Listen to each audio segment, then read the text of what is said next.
Halo guys, jadi hari ini aku bakalan bahas tentang distribusi sampling. Nah, sebenarnya distribusi sampling itu apa? Distribusi sampling itu adalah distribusinya dari ukuran sampling alias statistics. Jadi sebenarnya ya gampang aja sih, distribusinya dari para statistik-statistik. Jadi distribusinya yang melibatkan X bar, melibatkan S kuadrat, kayak gitu sih. Jadi distribusinya buat para ukuran statistics. Nah, jadi kenapa ini tuh materi ini harus setelah MGF? Karena teman-teman perlu paham dulu bagaimana caranya para distribusi-distribusi ini terbentuk gitu. Nah, jadi kalau di distribusi sampling harusnya udah tinggal bukan ngafalin sih, kayaknya udah di luar kepala gitu loh.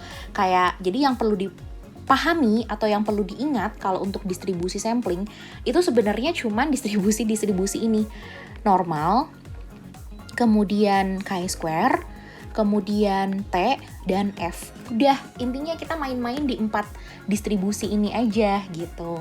Nah, sekarang aku akan bahas beberapa yang rekap yang penting-pentingnya aja ya. Jadi misalkan yang pertama, kalau ada X yang mengikuti distribusi normal dengan rata-ratanya mu dan sigma square, totalnya itu akan mengikuti distribusi normal dengan rata-ratanya juga ditotalin dan variansnya juga ditotalin gitu. Ini aku nggak akan buktiin lagi karena harusnya teman-teman udah paham waktu pas kita belajar tentang MGF gitu. Kalau misalnya belum belajar tentang MGF-nya masih belum paham, cekidot video yang sebelumnya ya. Nah, terus kalau misalkan si X, total X ini kita bagi dengan N, alias dia menjadi rata-rata, maka dia akan mengikuti distribusi normal dengan rata-ratanya itu adalah mu. Karena kan sigma mu-nya dibagi dengan N lagi gitu. Jadinya udah N mu dibagi N. Jadi mu. Nah, terus yang rata-ratanya menjadi sigma square dibagi dengan N gitu. Itu kalau X bar. Nah, sekarang kalau misalkan kan untuk teman-teman bisa nyari di tabel, itu kan dijadiin normal baku ya. Nah, supaya jadi normal baku, itu tinggal kita bikin Z-nya. Z-nya itu adalah variabel X dikurangin dengan rata-ratanya dibagi dengan standard deviation-nya atau akar dari sigma square. Ini akan menjadi normal baku gitu. Terus selanjutnya, kalau misalkan dengan analogi yang sama, kalau misalnya Z-nya ini kita rata-ratain, maka dia akan mengikuti distribusi normal dengan mu-nya sama, 0, dan variansnya itu sigma square per N, alias 1 dibagi M, gitu. Dengan analogi yang sama, gitu kan. Nah, selanjutnya, aku mau ajakin teman-teman starting dari Z, alias si X dikurangin mu dibagi sigma square. Z ini jadi normal baku kalau dikuadratin dia akan menghasilkan distribusi chi-square yang derajat bebasnya adalah 1 gitu. Jadi kalau misalkan dikurangin mu dibagi dengan sigma dikuadratin, ini akan menghasilkan chi-square dengan derajat bebas 1. Nah, sekarang gimana kalau misalkan kita tuh punyanya X bar, bukan X. Kan kalau X bar kan ini kan distribusinya. Nah, berarti X bar kalau dikurangin dengan mu dibagi sigma per akar N, karena kan bawahnya harus standard deviation ya. Kemudian kita kuadratkan, maka sama. Pokoknya kalau kan ini Z kan, ini kan Z kan. Nah, Z kalau dikuadratin pasti jadi chi-square derajat bebas 1. Gitu. Nah, sekarang kalau misalkan teman-teman punya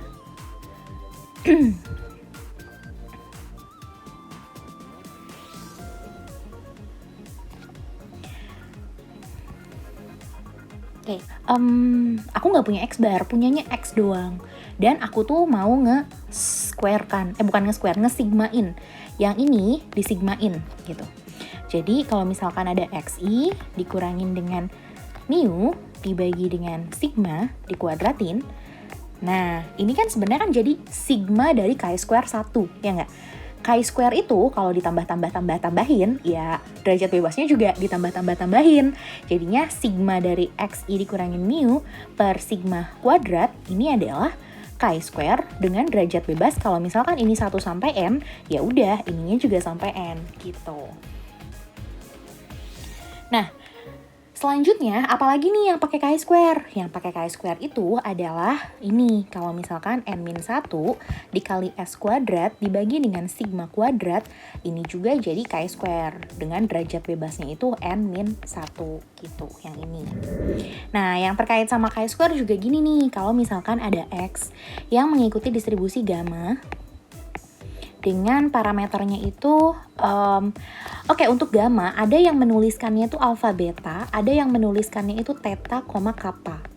Nah, kalau aku personally, aku itu pakainya yang atas, yang alpha beta.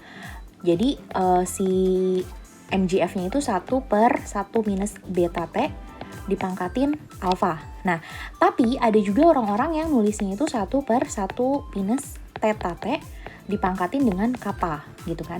Jadi intinya teman-teman nggak apa-apa mau pakai yang mana aja. Yang penting chi-square itu adalah yang ininya itu 2 gitu.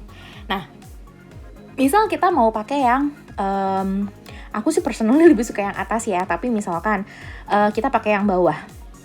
Jadi kalau misalnya x mengikuti distribusi gamma dengan theta kappa. Nah, kan kalau chi-square itu syaratnya chi-square itu bawahnya harus 2 alias 1 per 1 minus 2T. Kayak gini kan. Ini bisa jadi chi-square. Ini chi-square nih, chi-square. Chi-square yang derajat bebasnya itu adalah ekspektasinya. Ekspektasinya itu kan sebenarnya kan kalau gamma ekspektasinya kan theta kappa ya. Jadi 2K. Theta kappa ekspektasinya gamma. Jadi ekspektasinya itu 2 dikali K-nya, kappa. Gitu. Jadi kalau X mengikuti gamma dengan parameter theta kappa, nanti dia bisa diubah jadi chi-square, yaitu caranya supaya dia menjadi chi-square dengan derajat bebasnya itu 2 kappa, si betanya, yang tadinya theta itu harus jadi 2.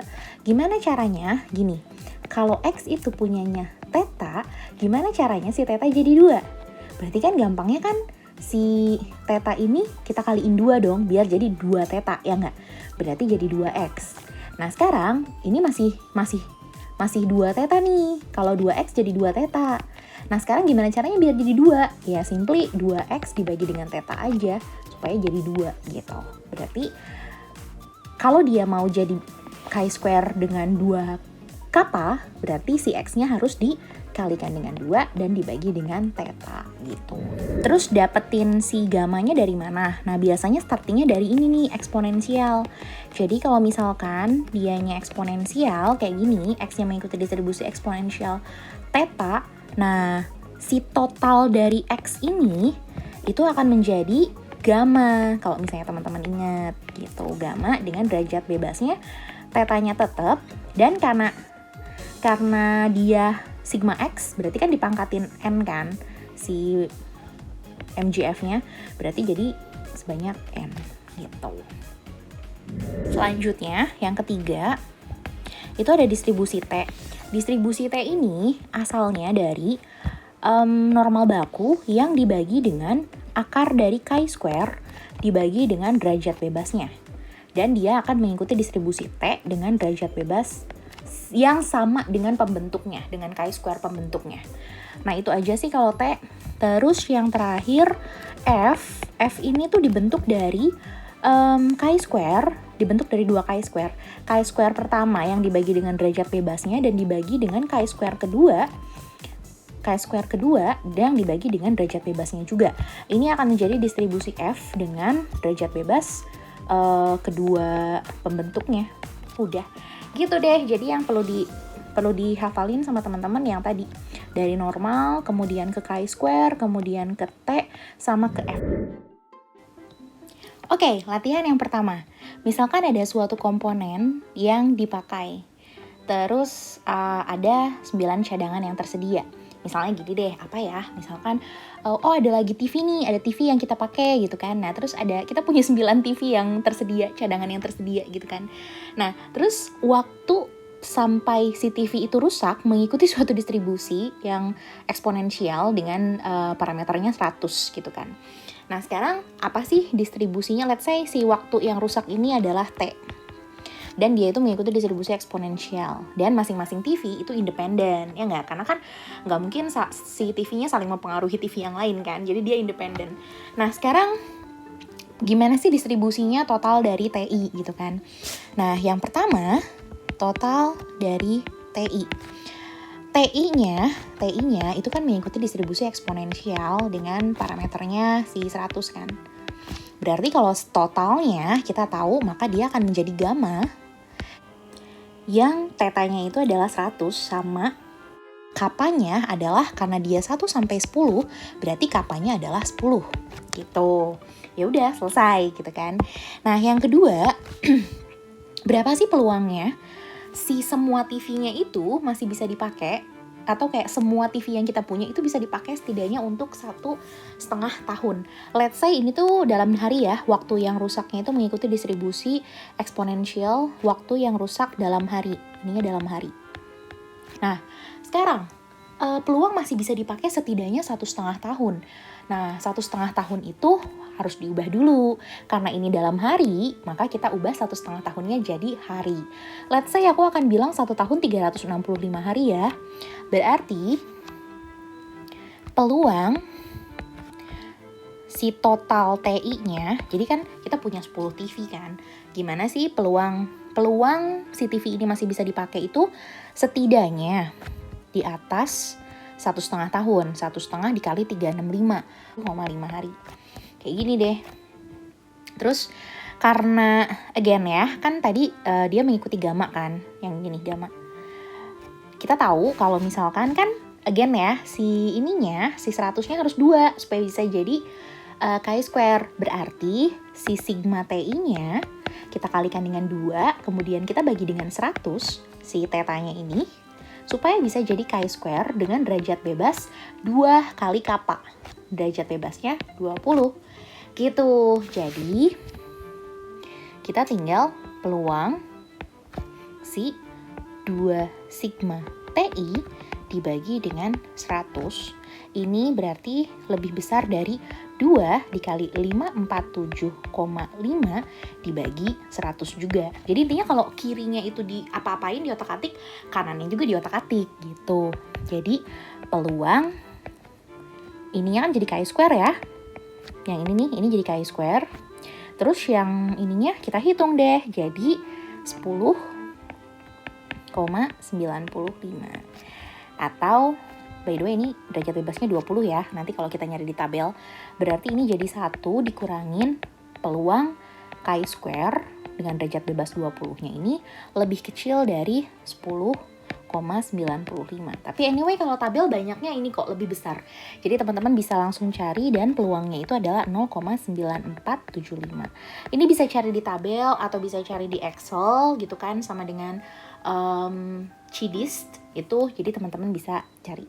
Dapat deh. Oke, yang selanjutnya kita latihan yang nomor 2 ya. Jadi misalkan ada Z yang mengikuti normal baku. Nah terus N-nya ada 1 sampai 16. Terus diketahui juga kalau Z bar itu adalah rata-ratanya. Nah sekarang pertanyaannya nomor 1 yaitu berapa sih peluangnya Z bar lebih kecil dari setengah. Nah pertama kita cari dulu Z bar itu distribusinya apa. Nah kita kan udah tahu ya kalau Z-nya mengikuti normal baku, maka rata-ratanya itu akan mengikuti normal juga dengan rata-ratanya 0 dan variansinya adalah 1/n gitu. Nah berarti kalau misalkan kita yang ini berarti kan simply kita ubah dulu dong jadi Z lagi gitu kan ya, dengan cara peluang. Jadi dia peluang Z barnya supaya jadi Z ya, jadi normal baku, kita kurangin dengan rata-ratanya, ya enggak, rata-ratanya dibagi dengan akar dari varians. Jadi ini aku langsung tulis aja ya, 1/n itu harus lebih kecil dari Nah, karena yang kiri diapa-apain, yang kanan juga harus diapa-apain gitu dengan perlakuan yang sama. 1 per akar M-nya itu berarti akar 16, berarti 1/4 ya. Nah, artinya ini berubah jadi peluang Z lebih kecil dari setengah dikurangin 0 kan setengah dibagi 1/4, 2 gitu. Jadi peluang Z-nya lebih kecil dari 2. Kalau misalkan kita cari di Excel, aku karena males ngeliat tabel, jadi aku lihat di Excel aja. Teman-teman tinggal pakai sama dengan norm dist gitu, sama dengan norm dist. Terus habis itu masukin deh X-nya 2, rata-ratanya 0, variansnya 1, karena kan dia normal baku gitu kan, dan true, supaya kumulatif gitu. Jadi peluangnya 0,97725. Keduanya itu Z1 dikurangin Z2 lebih kecil dari 2. Nah, sekarang kita tahu kan kalau Z1 itu mengikuti distribusi normal 0,1. Z2 juga mengikuti normal 0,1. Jadinya Z1 dikurangin Z2 itu akan mengikuti distribusi normal dengan derajat bebasnya ya jumlahin aja. Dikurangin aja, 0 dikurangin 0 kan 0 gitu kan. Nah, variansnya hati-hati. Kalau varians itu meskipun dikurangin, variansnya tetap ditambahin gitu loh. Jadi variansnya jadi 2 deh gitu. Kayak gini gitu kan. Setelah kita tahu, maka kita bisa kerjain peluang Z1 dikurangin Z2 itu harus lebih kecil dari 2 kan. Berarti peluang Z1 dikurangin Z2 dikurangin dengan rata-ratanya 0 dibagi dengan standar deviasinya akar 2 itu akan jadi Z gitu. Jadi yang kiri, yang kanan juga ngikut ya. 2 dikurangin 0 dibagi akar 2. Berarti ini peluang Z yang lebih kecil dari akar 2. Karena 2 dikurangin 0 dibagi akar 2 itu sama dengan akar 2 gitu kan. Nah, oke. Ini jadi 0,92135 gitu. Yang part C ini sebenarnya sama ya. Karena Z1 kalau ditambah dengan Z2 itu pasti akan mengikuti distribusi normal dengan rata-ratanya itu dijumlahin 0 tambah 0 yaitu 0. Dan variansnya juga dijumlahin 2 gitu loh. Jadi sebenarnya part yang B sama C itu sama aja.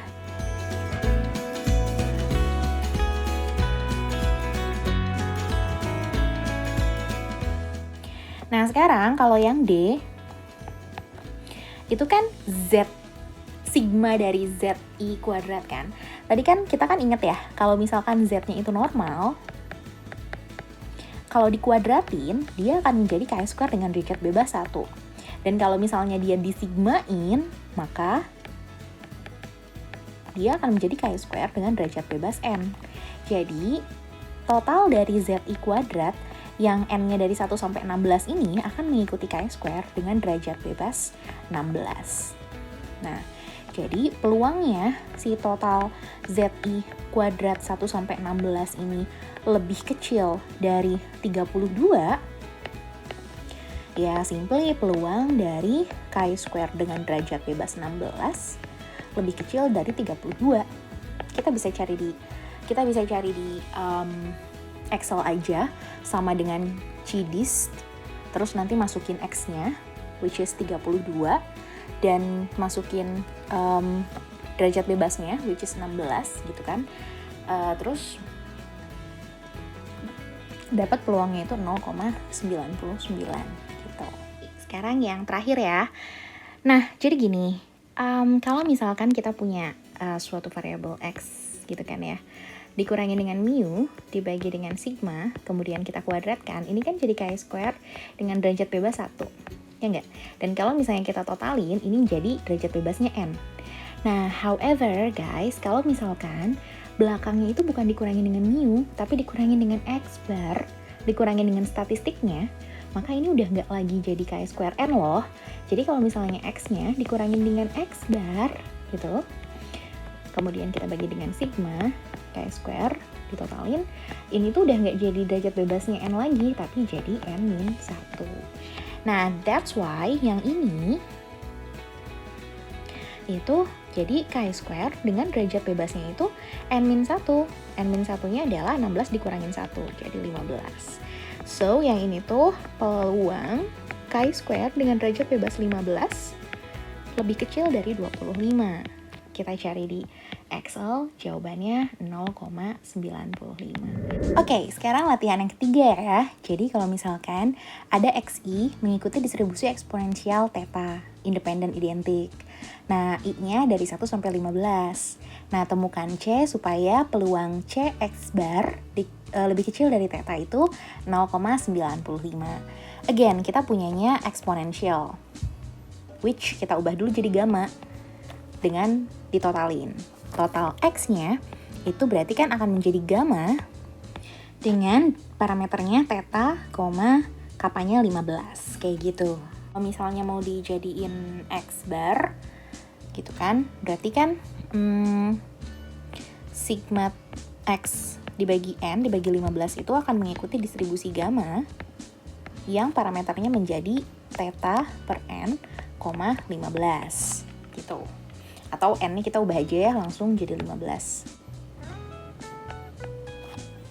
Nah, terus abis itu berarti X bar mengikuti gamma gen theta per 15,15. Kayak gini. Nah, tapi kan kita butuhnya chi-square dong, ya enggak?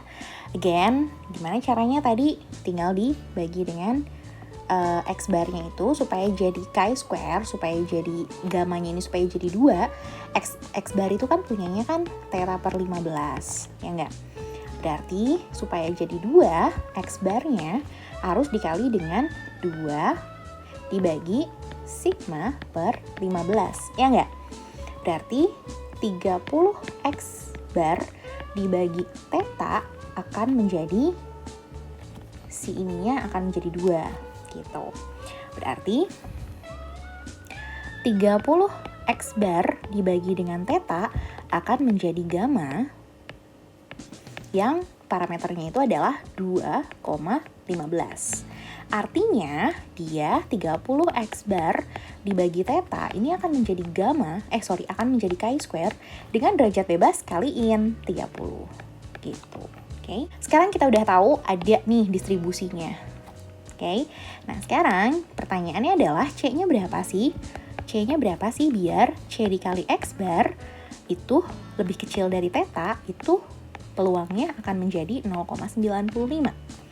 Nah, aku akan bikin supaya jadi gini ya. X bar lebih kecil dari theta per C itu sama dengan 0,95.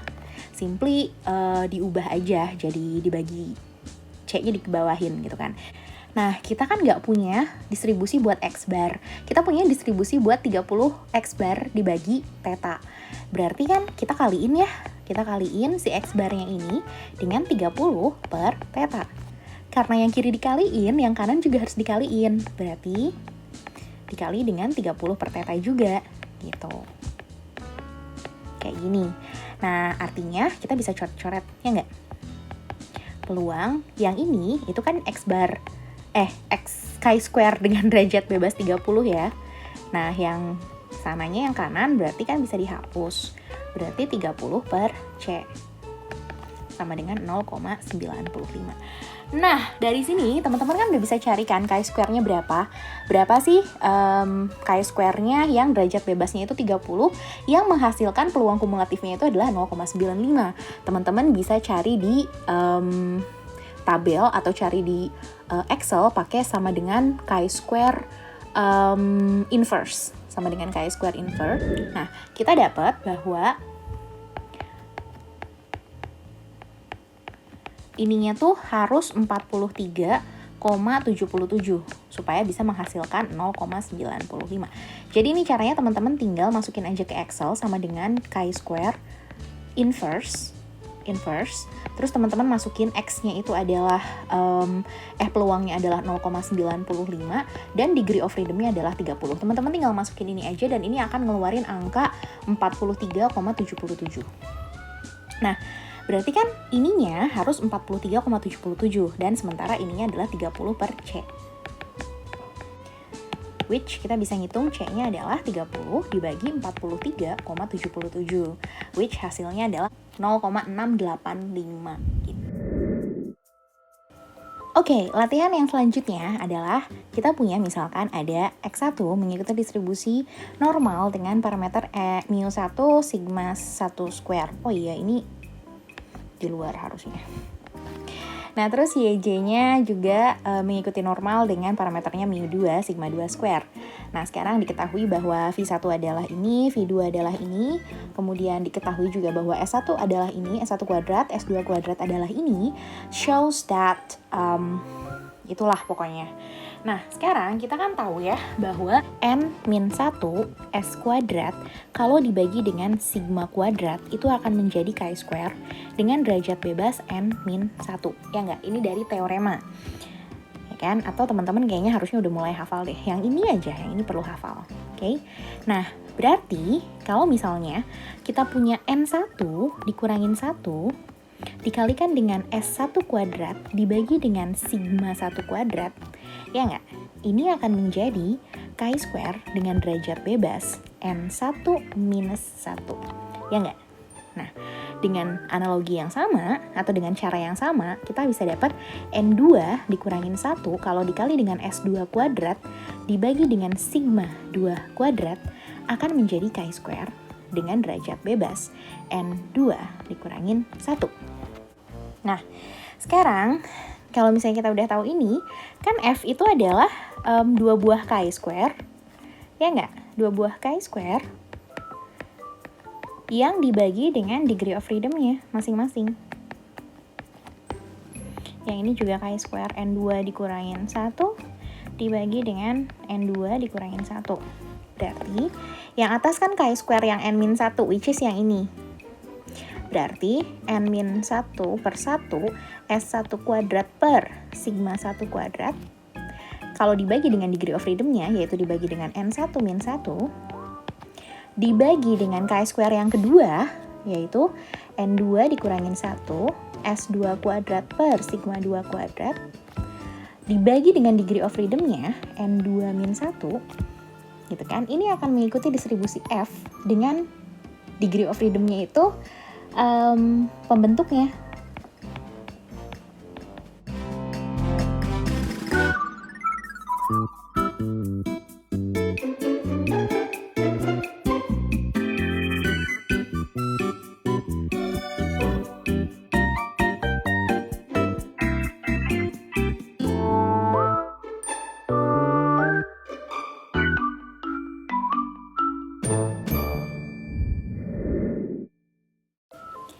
Oke, sekarang latihan yang terakhir. Ini akan menjadi latihan terakhir, tenang. Jadi misalkan ada Y1 sampai Y5, dia mengikuti normal baku. Dan terus ada juga Y6, itu normal baku juga gitu kan. Nah, terus ada Y bar, tapi Y bar ini hanya rata-rata sampai ke yang kelima doang, Y5. Terus dan U itu adalah YI dikurangin Y bar kuadrat di sigmain. Nah, sekarang gini. Berarti kan Y bar itu, Y barnya inget ya, Y bar di sini cuma sampai 5. Berarti Y bar ini itu mengikuti distribusi normal dengan rata-ratanya itu kan mu ya, tetap 0. Dan variansnya itu 1/5. Ini teman-teman harusnya sekarang udah bisa mulai cepet ngerjain ini ya. W-nya itu kan adalah total dari YI kuadrat.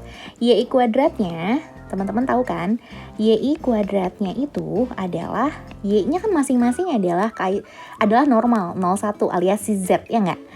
Jadi sebenarnya normal baku kalau dikuadratin kan jadi Chi square 1, ya nggak? Jadi dia itu kalau YI kuadrat doang itu adalah Chi square dengan derajat bebas 1. Nah, tapi dia tuh disigmain, sigmanya 1/5. Artinya dia akan mengikuti distribusi Chi square dengan derajat bebasnya 5, ya nggak? Terakhir, yang ini, gini teman-teman. Kalau misalnya kita punya YI dikurangi dengan mu dibagi dengan sigma, dikuadratin, dirata-ratain, ini akan mengikuti distribusi Chi square dengan derajat bebasnya adalah N. Oke?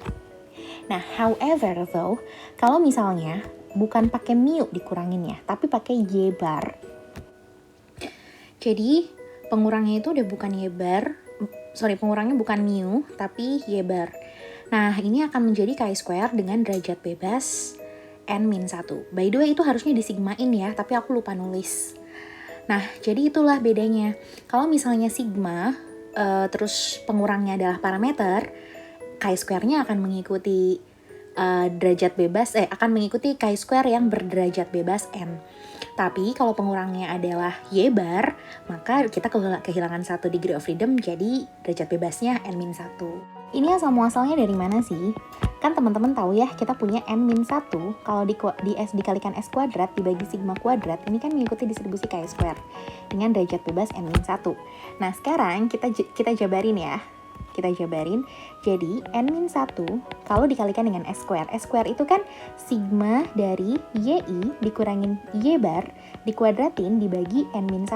Ini adalah rumus dari s square. Kita dibagi dengan sigma square. Nah, berarti kan sebenarnya ini bisa dicoret, ya nggak? Terus sigma square-nya di sini adalah 1. Artinya total dari yi dikurangin y bar dikuadratkan itu akan mengikuti distribusi chi-square dengan derajat bebas n-1 gitu. So, kita tahu bahwa si U ini mengikuti distribusi chi-square dengan derajat bebas n-1 karena n-nya di situ 5, berarti derajat bebasnya 4 gitu. Oke, sekarang kita udah tahu y bar, kita udah tahu y6, kita tahu w, kita tahu u, maka kita tinggal ngerjain aja gitu. Jadi yang pertama, apa sih distribusinya dari akar akar 5, Y6 dibagi dengan akar dari W gitu. Nah, sekarang untuk mempercantik atau mempermudah penglihatannya kalian, kita bikin dulu jadinya Y6 dibagi akar W dibagi 5. Ini aku sederhanain dulu, oke? Jadi akar 5-nya diturunin ke bawah dan akarnya digabung gitu. Nah, ini kan sebenarnya Y6 itu kan kita tahu bahwa Y6 itu adalah Z, normal baku, ya nggak? Nih. Terus W itu adalah chi-square 5. Artinya, kalau misalnya dia itu adalah chi-square dibagi dengan derajat bebasnya. Ini adalah definisi dari T, ya nggak? Jadi gampang aja, Y6 itu normal baku yang dibagi dengan chi-square, akar chi-square dibagi dengan derajat bebasnya itu adalah T yang degree of freedom-nya sama dengan degree of freedom chi-square pembentuknya. Jadi ini adalah T yang derajat bebasnya adalah 5. Sekarang yang B, 2Y6 dibagi akar U. Oke, sekarang gini. Kita tahu kalau U itu kan derajat bebasnya 4 ya. Chi-square derajat bebasnya 4. Dan 4 kalau diakarin itu kan 2. Jadi sebenarnya dia juga gampang. Ini tuh Y6 dibagi akar dari U dibagi dengan 4. Ya nggak? Alias Y6 itu adalah normal baku. Dan bawahnya itu, si U itu adalah chi-square. U-nya kan chi-square dengan derajat bebas 4. Gitu. Jadi sebenarnya ini juga T juga. Yang degree of freedom-nya itu adalah 4 gitu. Gampang ya sekarang? Sekarang yang terakhir, yang C. Kita punya 5Y bar dikuadratin ditambah dengan Y6 dikuadratin dibagi dengan U. Ini degree. Ini jadi apa? Gitu kan. Dari itu kan mengikuti distribusi normal dengan rata-ratanya 0 sama variansinya 1/5. Ya enggak? Nah, kalau misalnya si Y bar ini kita kurangin dengan rata-ratanya dan dibagi dengan standar deviasinya, ini kan jadi Z, ya nggak? Jadi normal baku maksudku. Nah, sekarang normal baku kalau dikuadratin itu jadi chi-square 1, betul. Jadi, kalau Y bar ini kita kuadratkan, maka dia akan menjadi chi-square derajat bebas 1.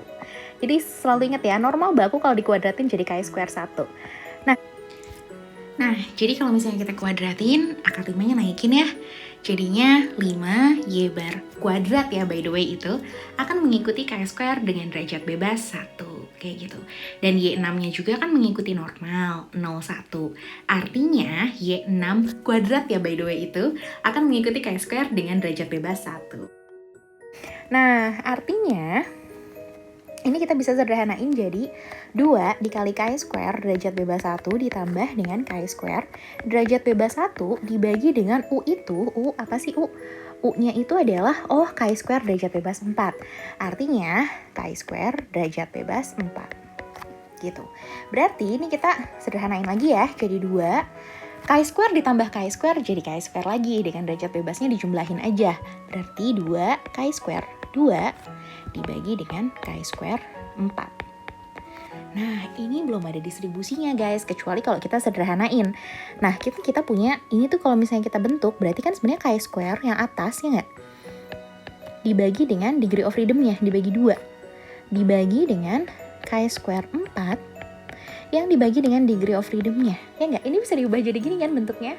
Nah, kalau udah kayak gini, berarti gampang dong. Ini jadi F dengan derajat bebasnya 2,4 deh. Selesai, ya nggak? Ini kan sebenarnya kalau kita coret, 2-nya pindah ke atas kan, jadi yang ini, gitu. Jadi yang C itu distribusinya adalah F 2,4. Selesai deh. Jadi distribusi sampling tuh nggak susah kok. Yang penting latihan aja.